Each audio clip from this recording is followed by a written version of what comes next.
नमस्कार. सुधा मूर्ती लिखित कथा मुलांवरती मात याचा दुसरा भाग आज सुरू करत आहोत. ही कथा 3000 टाके या पुस्तकातील आहे. तेव्हा डोळ्यांच्या 149 जोड्या माझ्याचकडे रोखून पाहत होत्या. जणू काही मी प्राणी संग्रहालयातून सुटून आलेला जगावेगळाच प्राणी होते. त्यांच्यातल्या काही मुलांना शिट्टी मारण्याची उर्मी आली होती, पण मी चेहरा कोरा ठेवून कुठे बसण्यासाठी रिकामी जागा आहे का ते पाहिलं. पहिला बाक रिकामा होता. मी तिथे जाऊन बसणार इतक्यात माझ्या लक्षात आलं, बाकाच्या मधोमध कुणीतरी निळी शाई सांडून ठेवली होती. हे नक्कीच माझ्या स्वागतासाठी करून ठेवण्यात आलं होतं. मला रडू कोसळण्याच्याच बेतात होतं, पण मी माझे अश्रू निग्रहाने परतवून लावले. हातातल्या कागदानं मी ती शाई पुसून काढली आणि बाकाच्या एका टोकाला बसले. माझ्या मागे मुलांची कुजबूज सुरू होती. एक मुलगा दुसऱ्याला म्हणाला, "तू त्या बाकावर शाई कशाला शिंपडलीस? आता ती प्रिन्सिपलकडे जाऊन तक्रार करेल." त्यावर दुसरा मुलगा म्हणाला, "पण मीच शाई शिंपडली असं ती कसं सिद्ध करू शकेल? इथं आपण 145 मुलं आहोत." मला त्या प्रकारानं खूप वाईट वाटलं होतं, पण तरीही मी प्रिन्सिपलकडे जाऊन तक्रार वगैरे केली नाही. मी जर मुलांविरुद्ध तक्रार केली तर ती मला आणखी त्रास देतील असं प्रिन्सिपल साहेबांनी माझ्या वडिलांना सांगून ठेवलं होतं, आणि हा त्रास जर फारच वाढला तर मला कॉलेज सोडणं भाग पडेल असंही ते म्हणाले होते. त्यामुळेच त्या मुलांनी आपल्याला कितीही त्रास दिला तरी तो सहन करायचा, पण तक्रार करायची नाही असं मी मनाशी ठाम ठरवून ठेवलं होतं. पण एकीकडे मला अशीही भीती वाटत होती की या मुलांचा त्रास असाच वाढत गेला तर मीच घाबरून इंजिनिअरिंगचे शिक्षण सोडून देईन. आपल्याला शरीरानं आणि मनानं याहून अधिक खंबीर कसं होता येईल याचाच मी रात्रंदिवस विचार करू लागले. ही एक प्रकारची तपश्चर्याच होती. त्याच वेळी मी मनाशी एक गोष्ट पक्की करून टाकली. इथून पुढची 4 वर्ष आपण एकही तास चुकवायचा नाही आणि अभ्यासात कुणाचीही मदत मागायची नाही. या माझ्या तपश्चर्येला आणखी धार चढावी म्हणून मी आणखी एक निर्णय घेतला.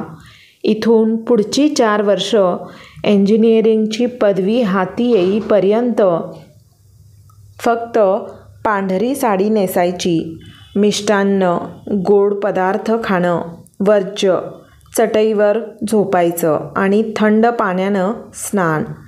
त्याचप्रमाणे मी पूर्ण आत्मनिर्भर व्हायचं ठरवलं. माझी स्वतःची मैत्रीणही मीच झाले आणि शत्रूही मीच झाले. भगवद्गीतेमध्ये अशा प्रकारचा श्लोक अस्तित्वात आहे याची त्यावेळेस मला काहीच कल्पना नव्हती. भगवान कृष्ण म्हणतात, "आत्मैव हि आत्मनो बंधुः, आत्मैव रिपु आत्मनः." खरं तर महाविद्यालयीन शिक्षण घेत असताना या असल्या तपश्चर्येची काहीच गरज नसते, पण मी त्यावेळी तरुण होते आणि इंजिनिअरिंग कॉलेजात टिकून राहण्यासाठी जे काही लागेल ते करण्याचा माझा ठाम निर्धार होता. माझे सर्व अध्यापक फारच चांगले होते. ते मला वर्गात सर्वतोपरी मदत करत असत. ते अधूनमधून माझी विचारपूस करत मला विचारत, "मिस कुलकर्णी, सगळं ठीक आहे ना?" आमच्या कॉलेजचे प्रिन्सिपल प्रोफेसर खानापुरे हे सुद्धा अगदी वेळात वेळ काढून जातीने माझी विचारपूस करत, कुठला मुलगा मला त्रास तर देत नाही ना याची चौकशी करत. परंतु माझ्या वर्गातले विद्यार्थी मात्र काही असा चांगुलपणा दाखवत नसत. एक दिवस त्यांनी एक छोटासा फुलांचा गुच्छ आणला आणि मागच्या बाजूने तो माझ्या वेणीत माझ्या नकळत खुपसून ठेवला. त्यानंतर आजूबाजूला शिक्षक नाहीत असं पाहून मागच्या बाजूने कुणीतरी ओरडलं, "मिस फ्लॉवरपॉट." मी वेणीला हात लावून पाहिलं तर त्यात फुलं खोचलेली होती. मी ती शांतपणे काढून फेकून दिली, पण तोंडातून त्याबद्दल ब्रसुद्धा काढला नाही. कधीकधी ती मुलं मागच्या बाजूने मला कागदी बाण मारत. एखादा बाण उचलून उघडला तर त्यावर काहीबाही लिहिलेलं असे. स्त्रीची जागा स्वयंपाकघरात चुलीपाशी, मेडिकल कॉलेजमध्ये किंवा फार फार तर प्रोफेसर म्हणून शिकवण्याची, पण इंजिनिअरिंग कॉलेजात तर नक्की नाही. एकदा कुणीतरी असंही लिहिलं होतं, "आम्हाला तुमची दया येते. तुम्ही पार्वतीसारख्या कठोर तपश्चर्येला का बरं फसला आहात?" निदान पार्वतीला अशी तपश्चर्या करण्यासाठी काही कारण तरी होतं. तिला शंकराशी विवाह करायचा होता. "मग तुमचा शंकर कोण हो?" मी ते कागद तसेच ठेवून देत असे, पण कधीच कोणाला उत्तर दिलं नाही. आमच्या कॉलेजच्या विद्यार्थ्यांमध्ये एक लोकप्रिय प्रकार चालायचा, फिश पॉन्ड. एका मोठ्या काचेच्या भांड्यात सर्व विद्यार्थी कागदी मासे टाकत. या माशांची घडी उघडली की त्यावर दुसऱ्या एखाद्या विद्यार्थ्याबद्दल काहीतरी मलिनाथी खरडलेली असायची.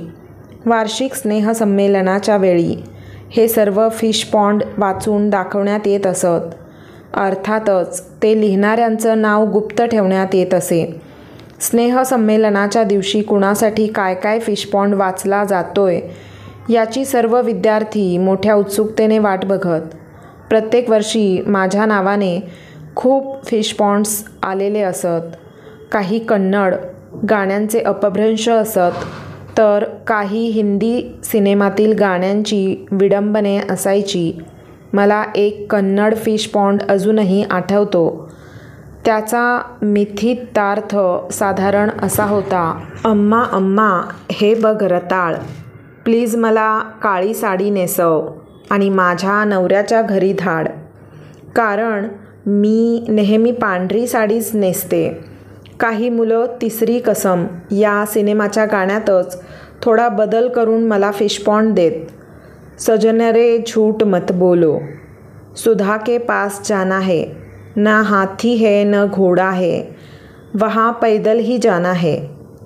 हे फिश पॉन्ड्स जेव्हा वाचले जायचे तेव्हा अनेक मुलं चोरून माझ्या चेहऱ्याकडे बघायची, पण मी डोळ्यांत तरारलेलं पाणी निग्रहानं परतवून चेहऱ्यावर हसू आणण्याचा प्रयत्न करत असे. माझ्या वर्गातली ही सगळी मुलं असं वागत होती. त्यालाही एक कारण होतं. मला त्याची कल्पना होती. आजकाल विनाकारण आपल्याबरोबर शिकणाऱ्यांना त्रास देण्याची, दमदाटी करण्याचा प्रकार चालतो, पण तसं त्या काळी नव्हतं. पण त्या काळाच्या मुलांना भिन्नलिंगी व्यक्ती आपल्यासोबत आपल्या शेजारी बसून शिकते आहे हे पचवणं जड जात होतं. त्या परिस्थितीचा स्वीकार करण्याची त्यांची शारीरिक आणि मानसिकदृष्ट्या तयारी झालेली नव्हती. तो समाज मागासलेल्या विचारसरणीचा होता. त्या काळी मुलं आणि मुली एकमेकांशी बोलतसुद्धा नसत. मग मुलामुलींमध्ये निर्भेळ निकोप मैत्री तर दूरच राहिली. त्यामुळे मी तर त्यांना परग्रहावरून आलेला प्राणीच वाटत होते. मला कॉलेजमध्ये एकाच बाबतीत फार समाधान वाटत असे. मला इंजिनिअरिंगचे सगळे विषय खूप आवडत. मी आवडीनं अभ्यास करत होते आणि परीक्षेत उत्तम यश प्राप्त करत होते. मला परीक्षेत मुलांपेक्षा जास्तच गुण मिळत.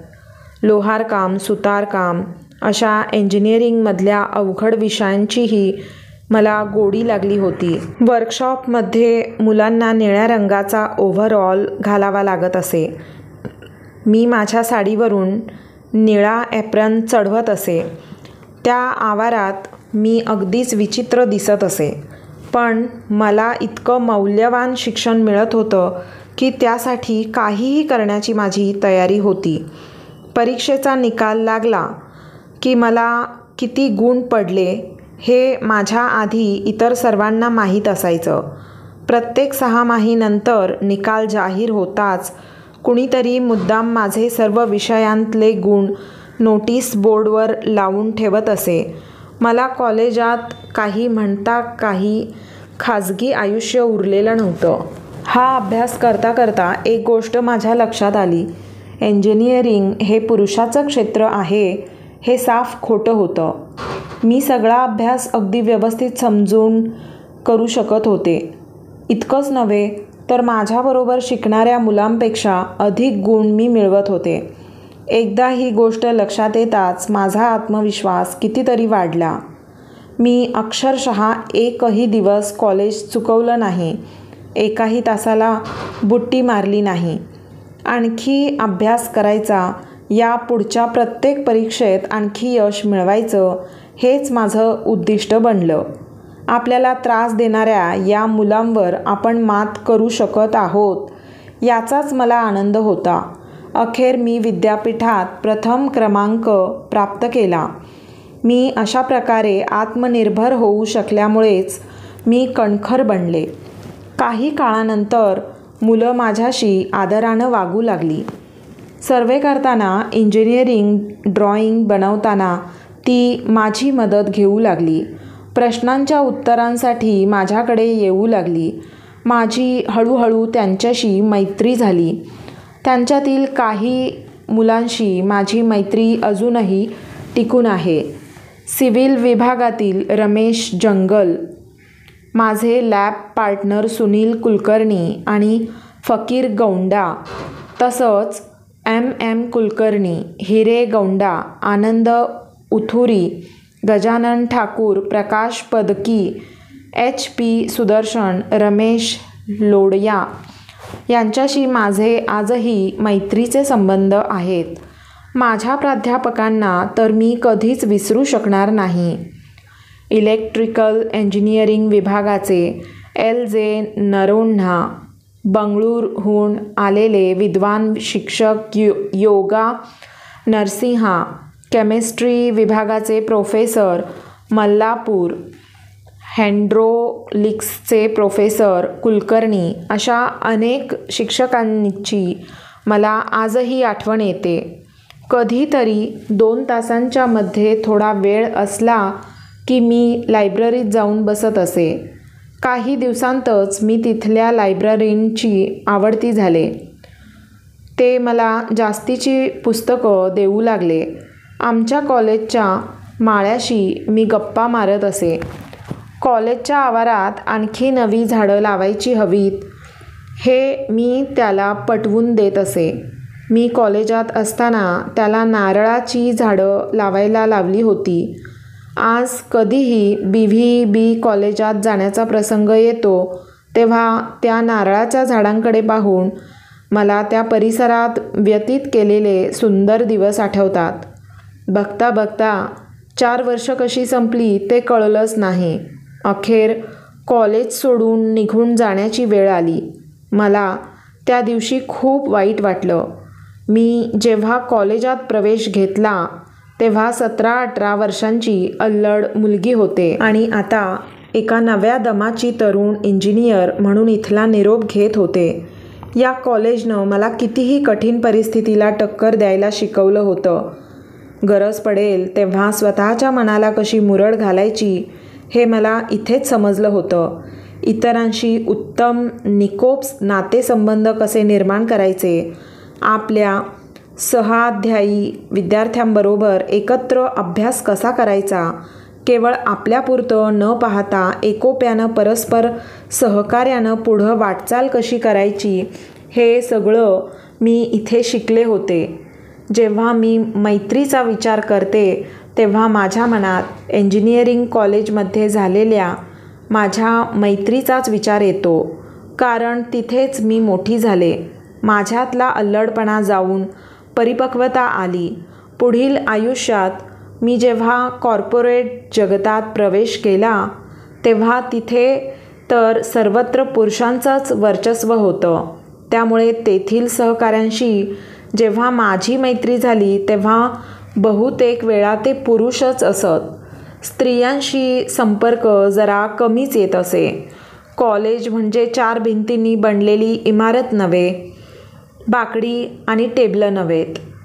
कॉलेज या शब्दात एक फार मोठं विश्व सामावलेलं असतं, जे शिक्षण तुम्हाला आत्मनिर्भर बनवेल, तुमच्या मनात आत्मविश्वास जागृत करेल. तेच खरं उत्तम शिक्षण. BVB कॉलेजनं नेमकं हेच केलं.